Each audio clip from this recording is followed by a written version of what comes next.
环球旅行来到了澳大利亚悉尼歌剧院、海港大桥、高楼大厦。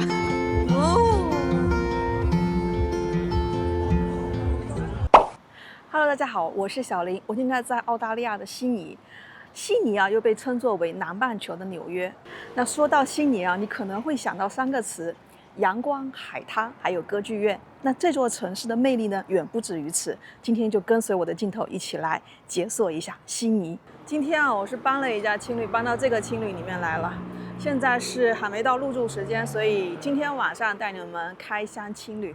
首先我们要解锁的地方啊，是悉尼歌剧院旁边的皇家植物园。现在到的地方是皇家植物园，穿过皇家植物园就可以到达悉尼歌剧院。那么这个自然生态也是挺好的，到处都有鸟。这个皇家植物园也是免费的。哇，这里面好漂亮啊，一种非常悠闲的氛围。现在的温度大概就是在26度左右，就特别也不热，就是有一点晒。它这个路牌也是标示的特别清晰，看到第3行了吗？悉尼歌剧院，植物都有这些标识牌，这样方便我们认，虽然都是英文的。公园里的一个小餐馆。悉尼啊，真的是到处都遍布的这种鸟，这里就好多只啊。悉尼真的好舒服的，随便找一个草坪就可以随地大小躺。像澳大利亚这些草坪啊，人都是可以直接上去踩的。你看，所有人都在草坪上面走，还在上面坐着，还躺着。澳洲人天生自带松弛感，工作日下午3点，海边就有人晒日光浴、打排球、冲浪，大家好像都不要上班一样。澳洲的假期非常多，大部分1年至少有20天的带薪休假，有的人甚至有2到3个月的带薪年假。工作也很佛系，从来不加班，要加班就要加工资，还得看心情。悉尼很多咖啡店下午4点就关门，餐厅下午6到7点也关门。旁边就是悉尼的内海，这条路一直走过去呢，就能走到悉尼歌剧院。相对于咱们国人比较喜欢待在室内，澳大利亚人呢，他们比较喜欢待在户外，他们非常享受晒着日光浴，然后跟大自然去接触。走累了，走累了，咱们也随地大小躺，随地大小躺啊！哇，舒服！澳大利亚的松弛感此刻正在被具象化。然后我就看着人来人往的人群，这里的人各个国家的也都有，所以呢，就感觉蛮有意思的。来，我躺一躺，哦，啊，舒服。他们也特别喜欢运动，我就在这一会儿功夫啊，就看到好多人跑步，不管年轻的、年老的都在运动，看到吗？就一小会儿功夫，跑来跑去的。结束了随地大调上，我们继续往着悉尼歌剧院的方向前进。肉眼所见真的不一样啊！它这个整体的设计非常的灵动。悉尼歌剧院背后就是海港大桥，哇，这个角度可以把这个悉尼歌剧院和海港大桥同时收录进来。噔噔噔噔，朋友们，我终于是来到了澳大利亚悉尼歌剧院的前面，而且呢，它在海边，有一种扬帆起航的感觉，又有点像海浪的感觉。但是啊，据设计师说，他设计悉尼歌剧院的灵感呢，是来源于切好的橙子。在1957年的时候啊，乌松的设计稿从32个国家的233个作品当中脱颖而出。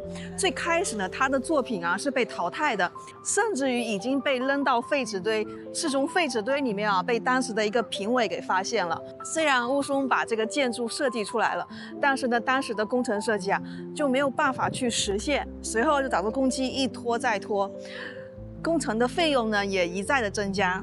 所以当时政府就在设计跟预算之间啊产生非常大的矛盾，当时乌松啊就非常生气，所以呢当时他就离职了。离职之后呢，他就再也没有看到过建造好的歌剧院的样子，一直到他的晚年时期，他才跟悉尼方面和解。随后啊，他在2003年的时候获得了建筑界的最高荣誉普利兹克奖。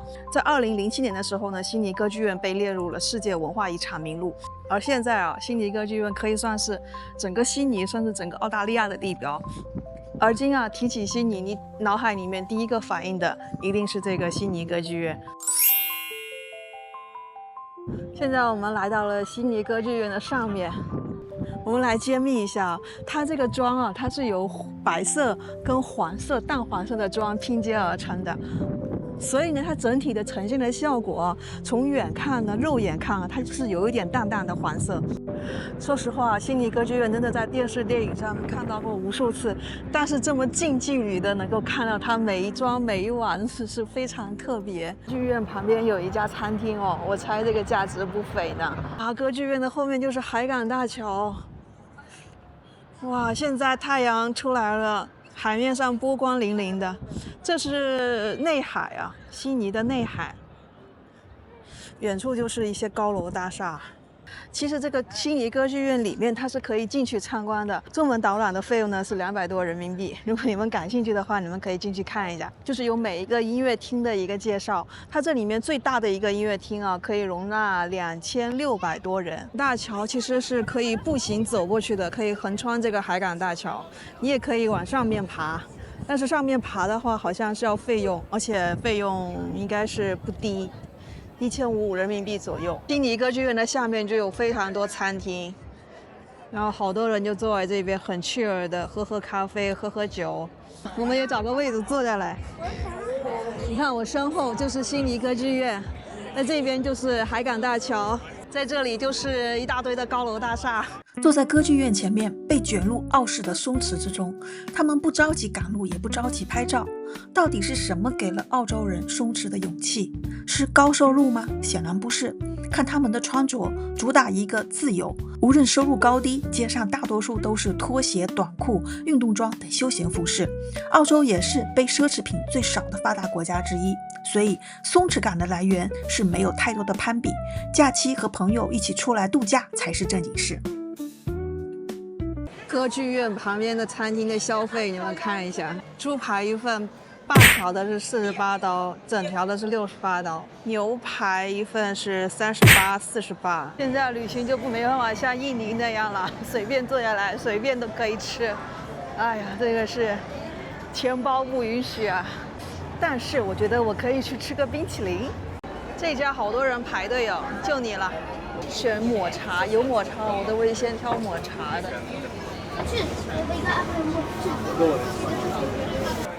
他们的冰淇淋啊，要尽早吃，不然很快就会化。哇，妈呀，这个东西看起来太香了。这一个冰淇淋啊，7.5刀，折合人民币35块钱。这家冰淇淋超好吃，强推。现在坐船前往沃森湾。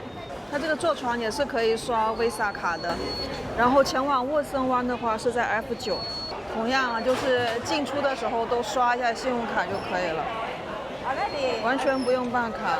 这个码头呢叫环形码头，是悉尼非常重要的一个交通枢纽，去很多地方啊都是可以通过这个环形码头坐船到达。就是这个船。今天我打算在悉尼来一次小小的徒步，从沃森湾徒步到玫瑰湾。如果快的话，可能1个小时；如果慢的话，停停走走、拍拍照，估计要3个小时。来了，当然是来看风景的了，坐在里面就没意思了。抢到了一个好位置，在船上啊，又是另外一个角度去看这个海港大桥和歌剧院。这个轮渡呢，搭乘一次是5刀，我觉得非常值。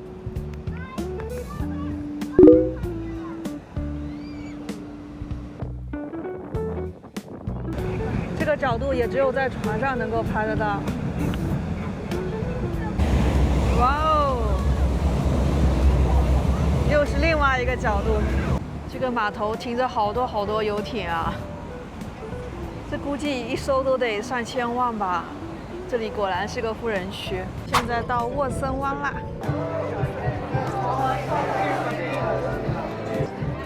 信用卡再刷一下。沃森湾下来就是一个公园，该怎么形容悉尼呢？就是你可能觉得它没什么好玩的，但是你会感觉到这个地方让人特别的舒服，特别的放松。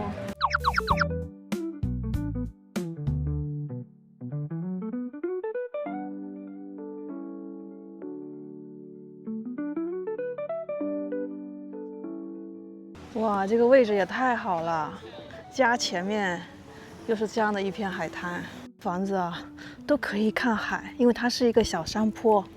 走到了一个叫尼尔森公园的地方，从这里啊就可以沿着海边步道走了。那这是一个非常悠闲的海滩。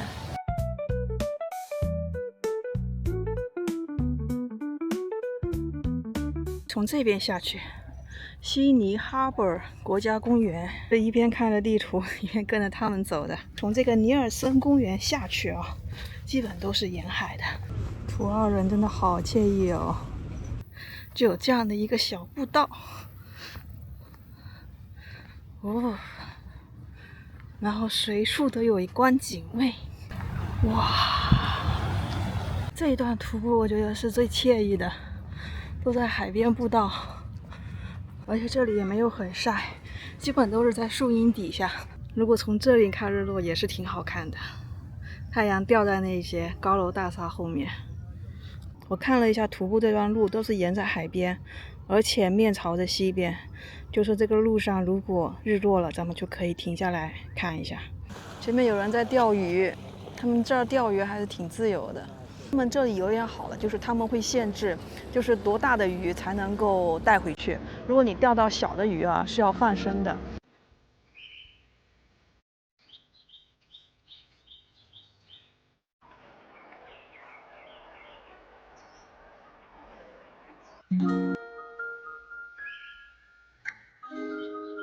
兄弟，你是哪个物种啊？长得还怪好看的，灰色的，你一点都不怕人呐。来悉尼特别推荐你们来徒步这一段路。土澳人真是爱跑步，而且徒步一下呢，我感觉锻炼一下，神清气爽，哈哈。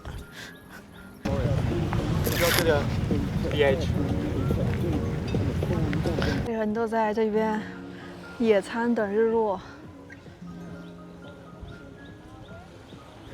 真悠闲自在。现在呢，我们离日落只有10分钟了，所以我决定在这边等一下日落。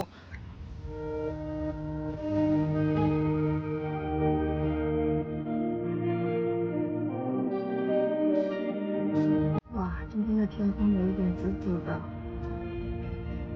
好好看啊！现在时间已经快8点了，我估计已经没有船了，但是呢，也可以坐公交回去。所以我就趁着还有一点点关心的时候，我再走走海边步道。现在我们回青旅来办理入住。澳洲的青旅啊，办理入住的时间基本要在下午2点以后，退房的时间呢是在早上10点，就跟日本差不多。这家青旅的装修特别复古，虽然复古，但是却很干净的感觉。我是用这个来开门。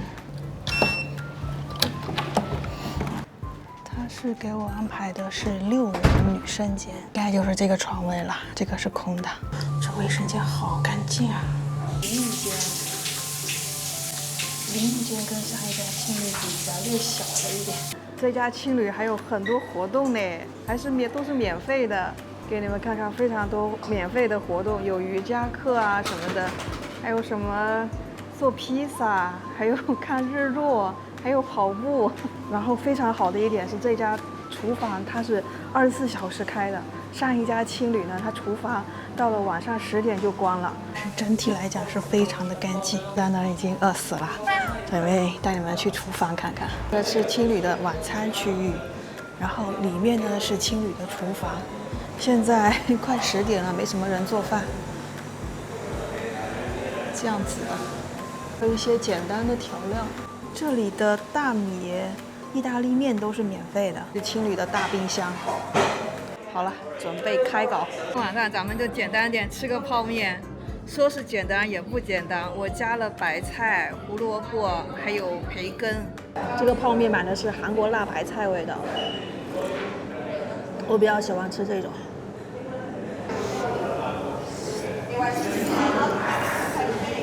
今天起来有点晚了。今日份早午餐一起吃了，小半块牛排、培根，还有面包，有车厘子、这个是沙拉，里面有番茄、生菜、牛油果。Hello， 朋友们，今天是在悉尼的第3天了。你们看，今天的天气不太好，所以我打算今天呢，先去博物馆看一看。晚上呢，还有烟火秀，是悉尼的海德公园。前面这个建筑是叫澳新军团战争纪念馆。公园里面随处就可以看到这种鸟吗？好奇怪的鸟嘴，好长哦。看它们特别松弛，特别放松。这2天给我最大的感受就是，澳洲人民真的好松弛啊，感觉他们都不用上班似的。Field Entrance， 这个博物馆它是免费参观的，一进来就看到了一个恐龙，还有一个人骑在上面。这个是当地土著用的一个面具，他们融合了龟、鳄鱼、鸟类和人类的元素。虽然澳大利亚的历史不长，但是呢，他们这里的野生动植物很多呀。这个是啥？像鸡，但是又这么大个啊！你们看一下，这么大只！哇，这个考拉好可爱。在澳大利亚和新西兰有一种特别小的蓝企鹅，小蓝企鹅，我估计就是这一只了。哇，前面这个教堂好漂亮啊！悉尼圣母主教堂是澳洲最大的哥特式天主教堂，1821年始建，石头建成的，带2座高塔，内部彩绘玻璃非常漂亮，历史悠久，是悉尼必逛的地标。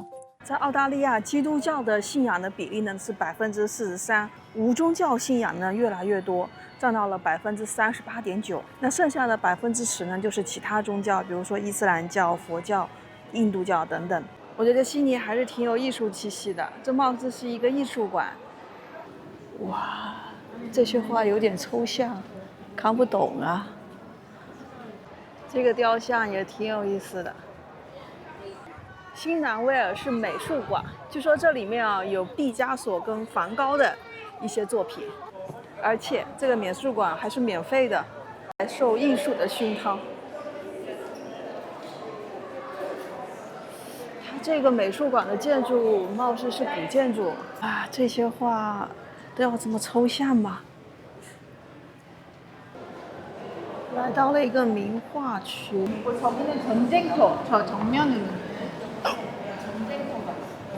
这幅画于1873年。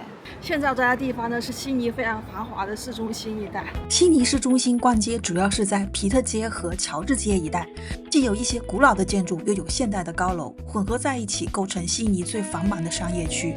乔治街有老牌的维多利亚女王大厦，复古精致；皮特街遍布现代化商场，牛津街充满了市井小店。从建筑风貌就能感受到城市发展的变化。称之为这个入口为悉尼最繁华的一个入口，因为它本来嘛就是悉尼都没什么人，那这里呢，我觉得人是最多的。在商场的地下层发现了一个美食区，我们来看看这里有什么吃的。我刚刚逛街给自己整了一身衣服，现在的温度呢大概是在22度左右。我那个冲锋衣穿上去呢又太热，然后穿短袖呢又太冷。它这里一份这种快餐套餐是22刀。在澳洲啊，如果你只吃外食的话，你真的会破产。这晚上的6点半左右啊，好多店都已经快打烊了。这个相对来讲便宜一点，越南的 banh mi， 越南的法棍面包，沙拉一份只要12刀。这样子，也可能是快要打烊了，有一个处理价10刀。我拿一个这个吧，10刀。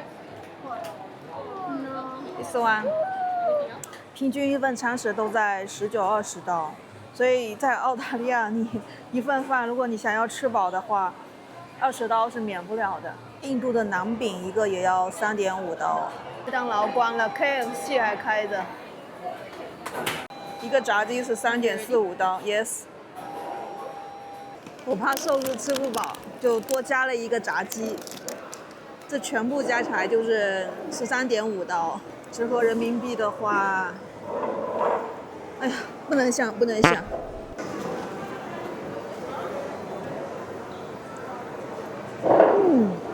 三文鱼是好吃的，但是因为米饭放久了有一点硬了，吃到一半被赶了，因为他们7点就要关门了。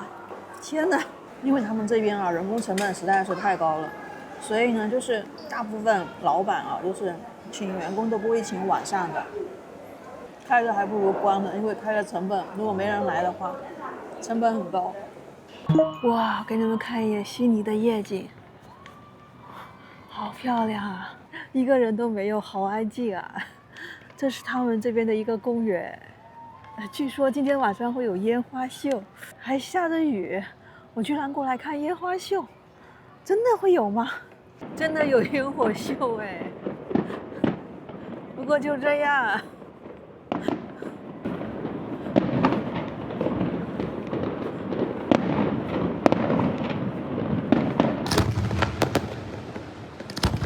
朋友们，现在来澳洲已经3天了。现在我跟大家说一下我对澳洲整体的一个初印象。因为这个国家跟我们之前去过的很多国家不一样，因为它身处在南半球。悉尼这个城市又称作南半球的纽约。为什么这么说呢？因为它这个城市并不是说从原先土著就一直延续到现在，而是它是一个移民国家，会来自不同国家的人移民到这边来生活，有英国的，有中国的，有印度的，等等等等，非常的多。而这里跟纽约不同的是我觉得它这里是一个松弛版的纽约。纽约它的节奏还是特别的快，它这里自然环境就更不用说了，到处都是公园，随地大小塔，而且鸟非常非常多，而且鸟的品种也很多。而且鸟都不怕人，他们澳洲人的假期特别的多，一年的年假呢有3个月，你没听错，是3个月。所以呢，他们非常的松弛，不管做什么事情永远都是不急不慢那种感觉。还有这里很多店关门都特别早，咖啡店呢平均下午3、4点就已经关门了。如果是晚餐的店呢，基本在7、8点也都全部都关门了。我刚开始以为澳洲人这种松弛是来源于他们赚得多，但是我了解到他们一个刚毕业的大学生的年薪差不多说是在6万澳元。在这里你不要觉得澳元很多，大概折合的话人民币的话是2万5人民币，但是呢你要知道他们这里是在澳洲，他们的消费非常的高，所以一个月赚5000澳元，也就相当于一个月赚5000人民币在国内。我觉得他们的生活相对来讲还是比较简单的，他们没有过多的花在奢侈品上面，而是非常认真的在享受生活。我觉得这一点就让我感慨特别深。有时候我真的非常不明白一点，就是我们那么努力，那么拼命，那么卷，到头来真的是我们想要的生活吗？我正在环球旅行第19国澳大利亚，欢迎你持续观看我的环球旅行纪录片。下个视频带你们看看土澳的消费情况。